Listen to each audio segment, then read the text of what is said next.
Nos capítulos mais atuais de Jujutsu Kaisen, foi nos revelado que Sukuna conseguiu vencer o Gojo. Inclusive eu até fiz um vídeo sobre isso. Porém, logo após essa derrota do Gojo, isso me fez pensar na primeira derrota que ele tinha sofrido no mangá. No mangá e no anime, já que já adaptou também. Que foi a vez que ele perdeu pro Toji. Então, assim como eu tinha feito uma análise sobre a derrota dele pro Sukuna, eu decidi fazer uma observação a respeito da derrota dele pro Toji. Mas se você tá a fim de acompanhar esse vídeo comigo, não esquece de deixar o seu like, se inscrever no canal, me seguir no Instagram. E vamos ver se a gente consegue bater 2k ainda esse ano aqui no canal, hein? A gente já bateu 1k, que já foi uma coisa extraordinária. Inclusive eu sou muito grato a cada um de vocês. Mas será que a gente consegue bater 2k ainda esse ano? Tomara, hein? Mas enfim, já deixou o like, se inscreveu? Agora vamos pro assunto do vídeo.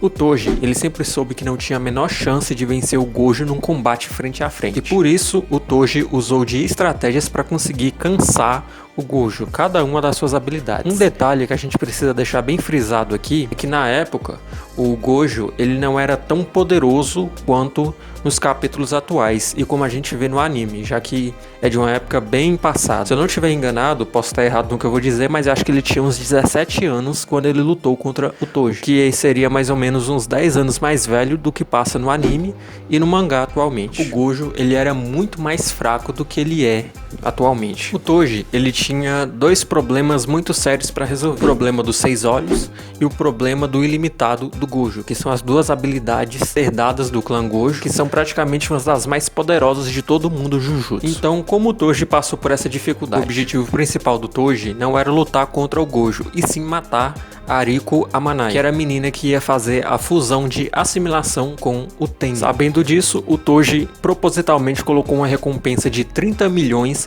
pela cabeça da Riko. Isso atraiu olhares de vários e vários usuários de Jujutsu e mestres de maldições, que foram atrás dos 30 milhões, ou seja, atrás da Riko, e como consequência disso tiveram que lutar com o Gojo, fazendo com que o Gojo ficasse em constante estado de alerta tanto nele quanto na Amanai, já que ele não sabia de qual momento poderia acontecer um ataque. E lembrando que o controle do ilimitado do Gojo nessa época não era igual ele tinha hoje em dia, já que até mesmo a técnica de Mugen dele, ele precisava manter ela constantemente ativada, quase que de uma forma consciente, e não daquela forma mais automática como ele consegue fazer atualmente, já que o domínio dele de energia amaldiçoada é bem melhor. Como o Mugen do Gojo era uma técnica que ele só conseguia manter de uma forma consciente, isso significa que ele precisava ficar acordado para conseguir manter, o que claramente fez com que o Gojo ficasse acordado durante a noite para manter o seu Mugen ativado e proteger a Amanai. Como consequência óbvia disso, os 6 olhos dele foram ficando lentos, foram ficando desgastados por um cansaço humano completamente normal. Então o Toji agora ele só teria mais uma dificuldade, que era o ilimitado do Gojo. Como o Toji nasceu no clã Zenin e ele tem um certo conhecimento sobre o que acontece nas famílias, claramente sabia que com o cansaço do Gojo, o momento em que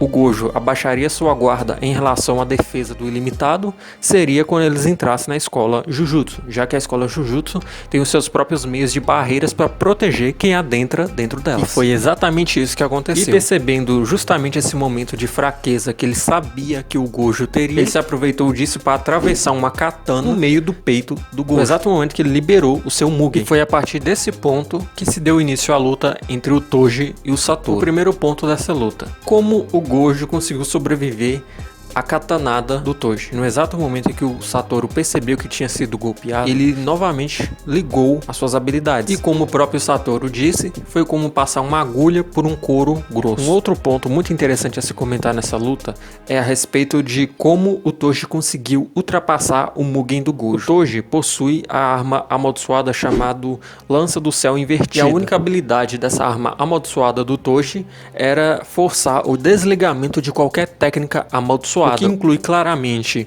o Mugen do Gojo. Um adendo a respeito disso é que eu acho que a forma como o Toji atravessou o Mugen do Gojo foi muito mais bem trabalhada em relação ao que o Sukuna fez, já que o Sukuna foi puramente um esquema de roteiro, como eu expliquei no meu outro vídeo. E aqui a gente já tem todo um conceito trabalhado a respeito de armas amaldiçoadas, como ele conseguiu atravessar, já que a Lança do Céu Invertida ela foi criada justamente com a intenção de desligar técnicas amaldiçoadas, forçar o seu desligamento, na verdade. Ou seja, em comparação com a luta do Sukuna, a forma como o Mugen aqui foi totalmente burlado foi muito mais coerente e muito mais aceitável pelo que o Toji fez. Claro, no meu ponto de vista, eu acho que ficou muito melhor a forma como o Toji fez. Em uma questão de leitura e roteiro, no caso que eu tô dizendo. Logo após que ele conseguiu atravessar o Mugen do Gojo com a lança do céu invertida, o Toji cravou ela no pescoço do Gojo, parou o pescoço do Gojo com ela, em seguida prosseguiu dando mais alguns golpes cortantes, e por último, ele golpeou a cabeça do Gojo com a ajuda de uma outra lâmina, que não era amaldiçoada, era simplesmente uma faca comum. Até então,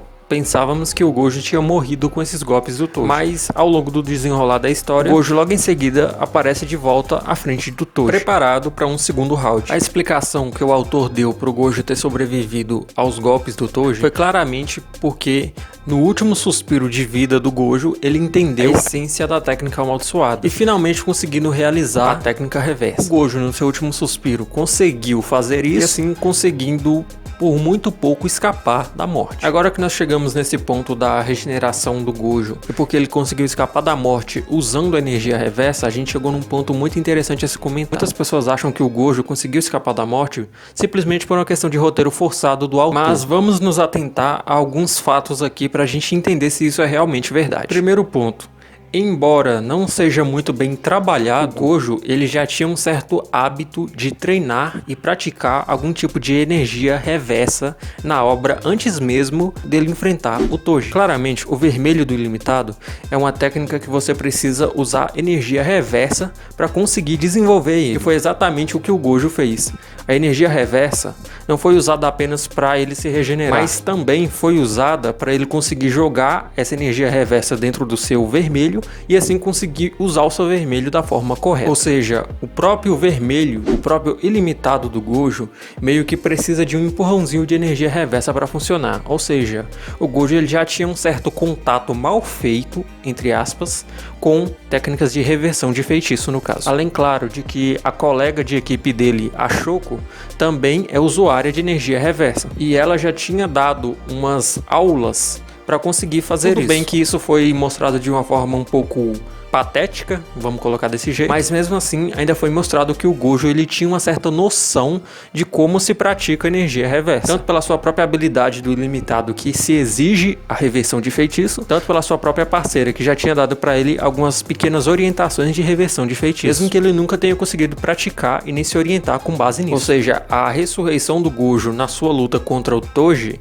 é claramente plausível, não foi algo extremamente forçado, como por exemplo o corte dimensional que o Sukuna deu. Claro, não estou dizendo que foi perfeito, já que teve muitos defeitos. Eu acho que essa energia amaldiçoada e a forma como o Gojo conseguiu realizar isso poderia ter sido mostrada pra gente de uma forma muito mais clara, justamente para não ter mal entendido. Mas mesmo assim é uma coisa que já estava lá desde o início, era só uma questão de você dar uma fisgadinha. Inclusive, esse é até um dos pontos a respeito da vitória do Sukuna nos capítulos atuais que eu até peguei muito no pé, já que aquela habilidade de corte que o Sukuna usou para derrotar o Gojo foi algo totalmente tirado do...